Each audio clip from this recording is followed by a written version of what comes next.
Mala som 6 rokov a jeden veľký sen. Chcela som, aby ma svet videl, ale nakoniec ma svet uvidel úplne inak. Myslela som si, že som v bezpečí. Spala som v posteli u starých rodičov, na pokojnom škótskom ostrove, ale v tú noc sa dvere mojej izby potichu otvorili. Nevstúpil otec, nevstúpila mama, vstúpil tieň s tvárou chlapca, ktorého všetci poznali. Volám sa Elisha McPhail. Toto je príbeh mojej poslednej noci. Príbeh o tom, ako sa nevinnosť stretla s čistým zlom. Zatiaľ čo všetci, ktorí ma milovali, spali len o pár metrov ďalej. Počúvajte pozorne, pretože môj vrah urobil všetko preto, aby ma umlčal. Obete z krimi príbehov majú tvár, ale nemajú hlas. V mojich videách ho dostanú. Rozprávajú svoj tragický príbeh sami, tak, ako sa naozaj stal, aby sa na ne nezabudlo, aby ich smrť nebola zbytočná. Aby ste pochopili, ako sa môj príbeh skončil, musíme sa vrátiť na začiatok. Musíme prejsť z ostrova až do srdca Škótska. Do Édry. Bolo 22. októbra 2011, keď som sa prvýkrát nadýchla. Pre mamu a ocka som bola všetkým. Prvých pár mesiacov sme boli ten obraz dokonalej rodiny, pripravení čeliť budúcnosti. Ale viete, ako to v živote chodí. Niekedy sa cesty rozídu skôr, než si stihnete vybaliť kufre. Mala som len 3 mesiace, keď sa naši rozišli. Ale nebol tam krík a hádky. Naši sa rozišli pokojne. A tak sa môj život stal mostom medzi dvoma svetmi. Každý druhý víkend som cestovala za ockom do Rovsej. Keď sa vrátil k svojim rodičom, vytvoril tam pre mňa malé kráľovstvo. Môj vlastný priestor. Milovala som to tam. Televízia, YouTube. To boli moje okná do sveta. Doma v Édri ma mama držala pri zemi, ale zároveň mi dávala krídla. V škole mala som 100% dochádzku. Muselo byť všetko tip-top. Pani riaditeľka o mne hovorila, že som perfekcionistka. Rada som písala a čítala. Bola som to dievčatko s veľkým úsmevom, ktoré chcelo byť súčasťou každej skupiny. A mala som veľký sen. Chcela som byť youtuberka. Vidím sa tam. Stojím pred kamerou, v ruke držím balíček cestovín a s detskou vážnosťou vysvetľujem. Dnes vám poviem všetko o cestovinách. Ak sa vám video páči, dajte palec hore.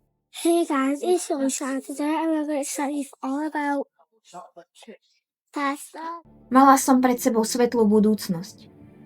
Bolo leto 2018, keď zazvonil posledný školský zvonec. Nikto netušil, že to je naposledy. Čo sa moji učitelia pozerajú na prázdnu lavicu, do ktorej si už nikdy nesadnem. Bolo 28. júna. Cesta do Rovsej. 3 týždne prázdnin s ockom a jeho priateľkou Tony a starými rodičmi. Mala som plány. Chcela som ísť tancovať, ale nestihli sme to. Namiesto toho sme skončili na Ettrick Bay. Tá pláž bola mojou súčasťou. Bola som tam toľkokrát. Slnko pomaly klesalo a my sme sa vrátili domov. A v ten večer, keď som zaspávala, som sa cítila v bezpečí. Detko hovorieval, že som na ostrove zažila najkrajšie chvíle svojho života. Pamätám si ten pocit, keď som sedela na koni. Svet z výšky vyzeral tak nádherne, tak jednoducho. Ale potom prišiel 1. júl, deň, ktorý sa začal ako každý iný, no skončil tak, že o ňom neskôr hovoril celý národ. Ráno sme všetci stali. Raňajkovali sme spolu ako veľká rodina. Ja, s očami prilepenými na YouTube, som hltala každé video. Presne tak, ako to deti cez prázdniny robia. Ale ten deň sme mali misiu. Cestovali sme späť do Édry na narodeninovú oslavu mojej kamarátky. Keď sme dorazili, zistili sme ale, že sme si pomýlili dátum a tá oslava už bola deň predtým. Nakoniec ma ale kamaráti zavolali na inú oslavu. Hoď som nepoznala oslavenca, ale všetci sme sa spolu perfektne bavili. A potom sme cestovali naspäť na ostrov. Mala som balón z tej oslavy. A čo robí dieťa s balónom v ruke? Udierala som detka do zatýlku. Znova a znova. A veľmi som sa na tom smiala. Zvyšok dňa bol taký normálny. Pár hodín v parku s ockom a Tony, potom ma vyzdvihla babka Angela. Zastavili sme sa v supermarkete, kúpili večeru. Bolo okolo 10:00 večer, keď ma uložili do postele. V televízii bežalo moje obľúbené prasiatko Pepa, ale nemohla som zaspať bez jednej veci. O pol hodinu neskôr som vybehla z izby. Trhla som k starým rodičom celá rozospatá a dala som im obrovskú pusu. Pevne som ich objala a povedala im dobrú noc. Bolo 11 hodín večer. Detko urobil to, čo robia všetci starí otcovia. Šiel ma skontrolovať do mojej izby a pozrieť sa, či už spím. Pomaly pootvoril dvere a zistil, že už naozaj spím. S týmto vedomím si ľahol do postele aj on. Dom stíchol. Všetci si mysleli, že nás čaká len ďalšia pokojná noc na ostrove. Ale kým ja som snívala svoje detské sny, nedaleko odtiaľ v inom dome bol on, Aaron Campbell. Pozrite sa na neho. Vyzerá tak obyčajne však. Vyzerá tak, že by neublížil ani muche. V roku 2014, keď som bola ja ešte batoľa, on už mal svoje ambície. Chcel byť slávny. Chcel byť ako PewDiePie. It's Aaron Campbell here again for another video. So I just wanted to say thank you very much for every subscriber. Vtedy to vyzeralo len ako trápne video tínedžera.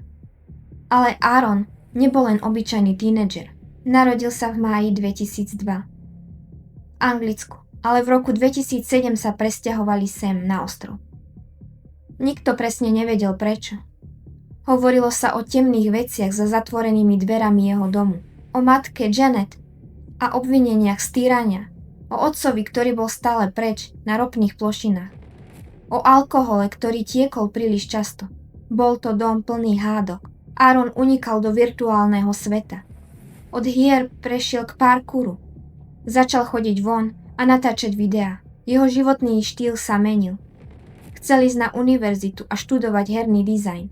Zatiaľ, čo starí rodičia spokojne spali, Aaronova temnota, živená rokmi samoty, hnevu a zvrátených fantázií práve vyliezla z tieňa a mierila priamo k dverám nášho domu. V škole o ňom hovorili, že je obľúbený, že má veľa priateľov, ale jeho priatelia tie náznaky videli. Lenže keď ste tínedžer, tak mávnete rukou. Hovorili o ňom, že je divný, že sa robí len zaujímavým. Mysleli si, že je to len póza.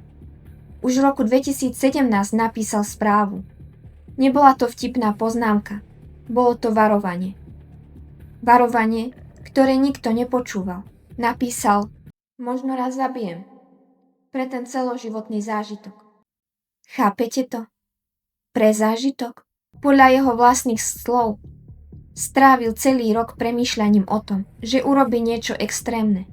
Znásilnenie, vražda. Nosil tú temnotu v sebe ako tajnú zbraň a čakal. Čakal na moment, kedy ju použije. A tu vstupuje do hry ten najtragickejší kúsok skladačky. Chcete vedieť, ako sa naše svety prepojili? Cez drogy. Môj otec, Robert, mal svoje problémy. Nebol to síce žiadny veľký drogový barón, len si občas privyrábal predajom, aby pokryl svoju vlastnú závislosť. A Tony, jeho priateľka v tom bola s ním. A Aaron od nich tie drogy kupoval. Ale vo februári 2018 sa niečo pokazilo. Aaron sa sťažoval na kvalitu. Keď som 28. júna prišla na ostrov a hrala sa na pláži, on tam o 2 dní neskôr kempoval. A potom prišiel 1. júl, zatiaľ čo ja som spala v dome svojich starých rodičov. Aaron mal party. Len kúsok od nás vo veľkom 7-izbovom dome. 15 ľudí, hudba, smiech, alkohol. Pilo sa lacné víno. Aaron tvrdil, že sa len baví, že mu nie je zle, ale vnútri v ňom to začalo vrieť. Hádal sa s mamou a keď okolo 12:30 ráno všetci odišli, maska spadla. Jeden kamarát sa vrátil, pretože si zabudol tašku. Našiel Aarona v troskách. Plakal a hovoril o samovražde. Ten kamarát urobil to, čo by urobil každý človek. Utešil ho. Myslel si, že mu tým pomohol. Aaron mu povedal, Idem si zohnať nejakú trávu a pôjdem spať. Dík za všetko, kamoš. Keby vedel, že tým, že ho rozveselil, možno práve uvoľnil stavidla niečoho oveľa horšieho. Aaron ostal sám. Bol opitý, plný emócií a chcel ďalšiu dávku. A vtedy si spomenul na môjho otca. Chcel mu zavolať, ale potom ho napadlo. Nebudem ho otravovať, pomyslel si. A tak skúsil zavolať Tony. Telefón zvonil. Raz, dvakrát. Nikto neodpovedal. A v tom tichu s telefónom v ruke sa Aaron rozhodol. Ak nemôže zohnať to, čo chce po dobrom, vezme si to inak. Vykročil do tmy, smerom k nášmu domu. Aaron zúfalo písal dílerom. Správa za správou, ale nikto neodpovedal. Aaron vedel, že otec má doma zásoby. Už ho predtým okradol, aj keď nenápadne. Tak prečo nie znova? Prečo si nevziať toho, čo chce, priamo od zdroja? Zišiel dole schodmi vo svojom dome. Ale nešiel s prázdnymi rukami. Vstúpil do kuchyne. Otvoril zásuvku a vzal si nôž. Prečo si bral nôž, keď tvrdil, že chcel iba kradnúť? Možno pre istotu. Možno už vtedy vnútri tušil, že táto noc neskončí len pri krádeži. Bolo presne 1:54 ráno 2. júla 2018. Bezpečnostná kamera zachytila tieň, postavu kráčajúcu tmou. Keď dorazil k našim dverám, stalo sa niečo, čo ma bolí dodnes. Niečo, čo si moji starí rodičia budú navždy vyčítať.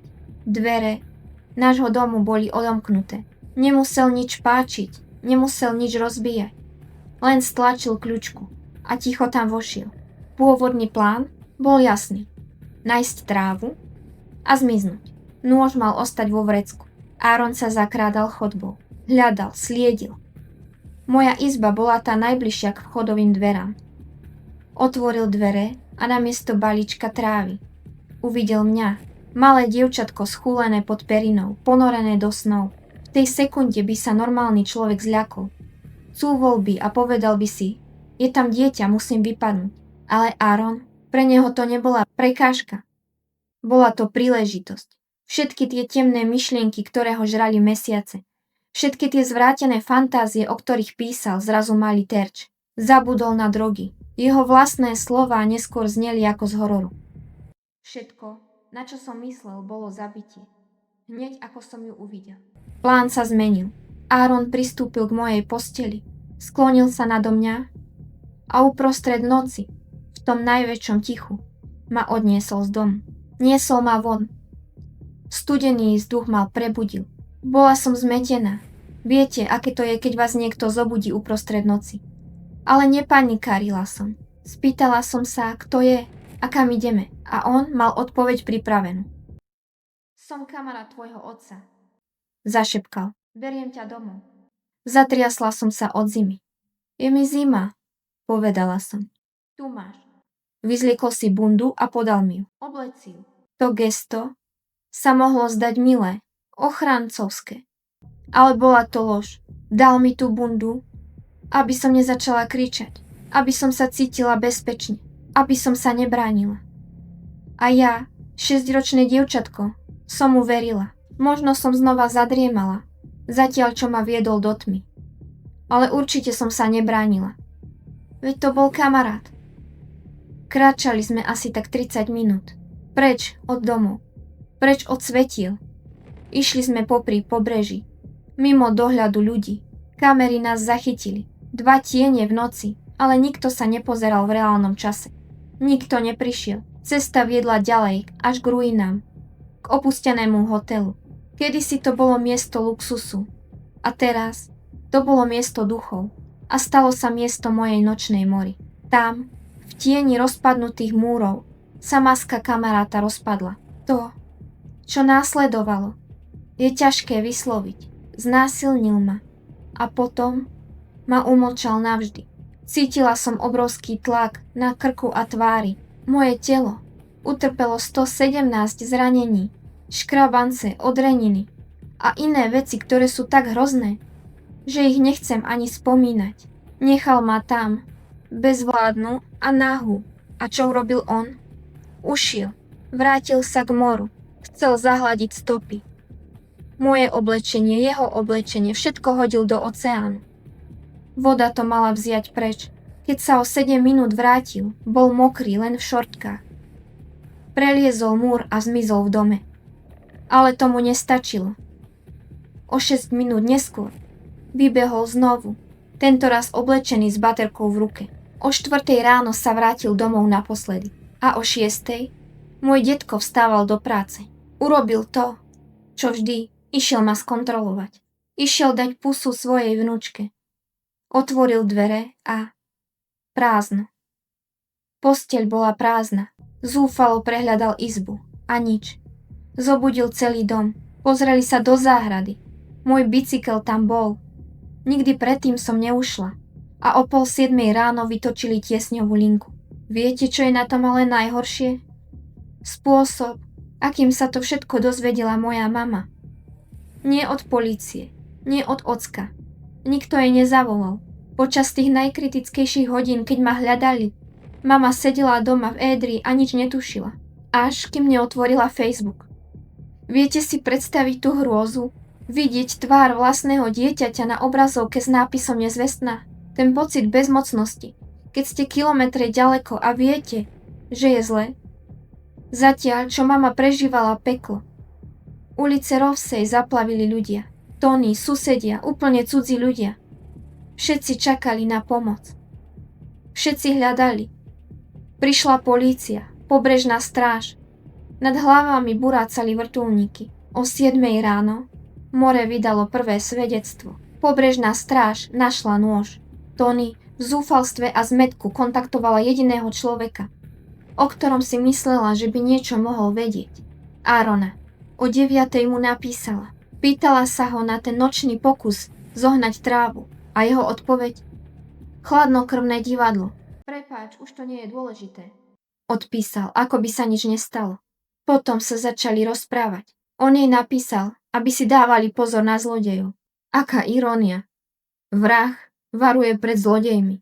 Myslel si, že zakryl stopy, ale mýlil sa. A potom jeden človek, náhodný okolo idúci, ma našiel. Ostrov uzavreli.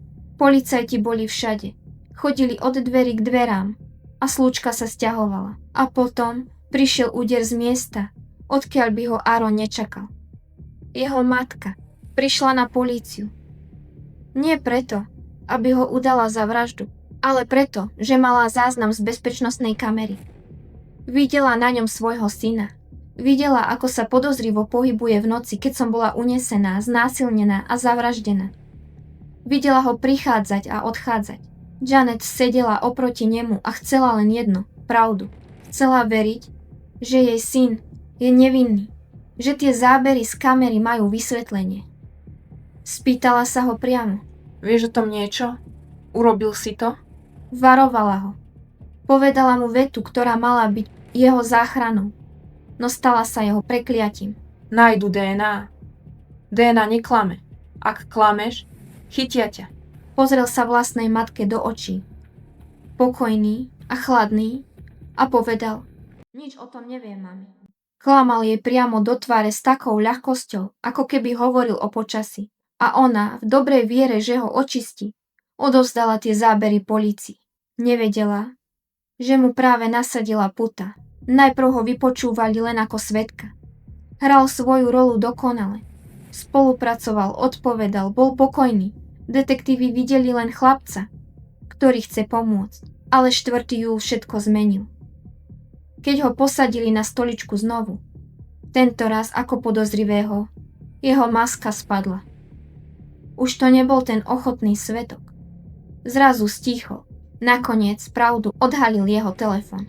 Noc po vražde, zatiaľ čo moja rodina plakala, on hľadal na Google, ako sa zbiera DNA, dôkazy DNA. A potom ten vrchol arogancie. Snapchat poslal fotku samého seba v zrkadle s úškrnom a s popisom, z ktorého sa vám dvihne žalúdok. Našiel som chlapa, ktorý to urobil. Bol to výsmech. Výsmech mne, polícii, spravodlivosti. Myslel si, že je to vtipné. Snažil sa hodiť vinu na Tony, na priateľku môjho otca. Vymyslel si príbeh tak chorý, že mu hadam nikto nemohol uveriť. Tvrdil, že mali spolu sex, že to ona ma zabila a že, počúvajte dobre, použila kondom s jeho spermiami, aby ich nastražila na moje telo. Snažil sa zničiť ďalší život len, aby zachránil ten svoj. Odpovedal na otázky, vysvetľoval, kľučkoval. Myslel si, že je v najmúdrejšej miestnosti. Nakoniec, ale bol obvinený. Obvinený z únosu, zo znásilnenia a z vraždy. Áronova tvár ostala kamenná, žiadne slzy, žiadny strach, len prázdnota. Keď sa dvere celý zatvorili a on ostal sám so psychológom, maska spadla definitívne. Už sa nemusel hrať na nevinného. Povedal, že je celkom spokojný s tým, čo urobil. Že je spokojný s tou vraždou. A čo je ešte horšie. Priznal sa, že počas súdneho procesu, keď moja rodina plakala, on mal chuť sa smiať. Povedal, musel som si zakrývať ústa, aby som sa nezačal rehotať. Smial sa v duchu nad mojou bolesťou a nad bolesťou mojej rodiny. A priznal sa, že jeho temné myšlienky neskončili, že stále túži zabíjať, že túži po veciach, ktoré sa ani nedajú vysloviť. Zákon v Škótsku zvyčajne chráni páchateľov mladších ako 18 rokov a dáva im anonymitu. Dáva im šancu na nový život. Ale sudca vedel, že toto nie je obyčajný prípad. Toto nie je obyčajný chlapec. Rozhodol sa, že musí svet poznať jeho meno. Že sa nesmie schovávať za iniciály. Tak by to malo byť všade, nemyslíte? A tak jeho tvár obletela svet. Sudca to povedal jasne. Je ťažké si predstaviť utrpenie, ktoré musela rodina trpieť. Dostal do živote. Minimálne 27 rokov, kým vôbec môže požiadať o podmienečné prepustenie. Ale žiadny počet rokov nevráti čas. Žiadny rozsudok nevymaže tú noc. Už 12 mesiacov predtým, než mi vzal život, premýšľal. Sníval o niečom prehnanom. Povedal, že vypil 1,5 fľaše vína, ale povedal, že sa necítil opitý, že nebol pod vplyvom drog. Jeho myseľ bola jasná. Vedel presne, čo robí. Pôvodne chcel len kradnúť. Vzal si nôž na ochranu, ale potom, keď vstúpil do mojej izby, bol to okamih príležitosti. Aaron povedal, keby som bol o rok mladší, nemyslím si, že by som to urobil. Ale vtedy všetko, na čo som myslel, bolo zabiť ju. Hneď ako som ju uvidel. Nebola som preňho dieťa. Nebola som preňho človek. Bola som príležitosť. Zavraždil ma. Hodil krvavé oblečenie do mora. Osprchoval sa. A potom sa tam vrátil. Nie preto, aby mi pomohol. Nie preto, že sa v ňom pohlo svedomie. Vrátil sa pre svoj telefón. Bál sa, že ho stratil. V dňoch, ktoré nasledovali, bol úplne ľahostajný. Dokonca sa mierne bavil na tom, že ho polícia hneď nechytila. Nakoniec sudca povedal, nebudem zachádzať do hrozných a chladnokrvných detailov toho, čo ste povedali, že ste jej urobili. A som za to vďačná. Svet nepotrebuje vedieť každú sekundu môjho utrpenia. Lekári ho skúmali. Hľadali šialenstvo, poruchu, hľadali čokoľvek, čo by vysvetlilo to zlo. Nenašli nič. Žiadna duševná choroba, žiadny syndrom. Len prázdnota.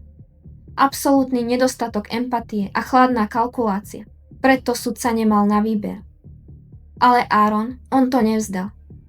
Aj po tom všetkom. Mal tú krutosť a drzosť bojovať ďalej. Odvolal sa. A v roku 2019 mu odvolací súd znížil trest na 24 rokov. Prečo? Pretože bol dieťa. Pretože 27 rokov sa zdalo vhodné pre dospelého a nie pre neho, keď mal 16. Aaron ostal sám. Úplne sám. Jeho rodina sa ho zriekla. Jeho matka Janet, ktorú klamal, prestala za ním chodiť. Bála sa, že ju ľudia napadnú. Od chvíle, kedy svet spoznal jeho meno, za ním neprišiel nikto.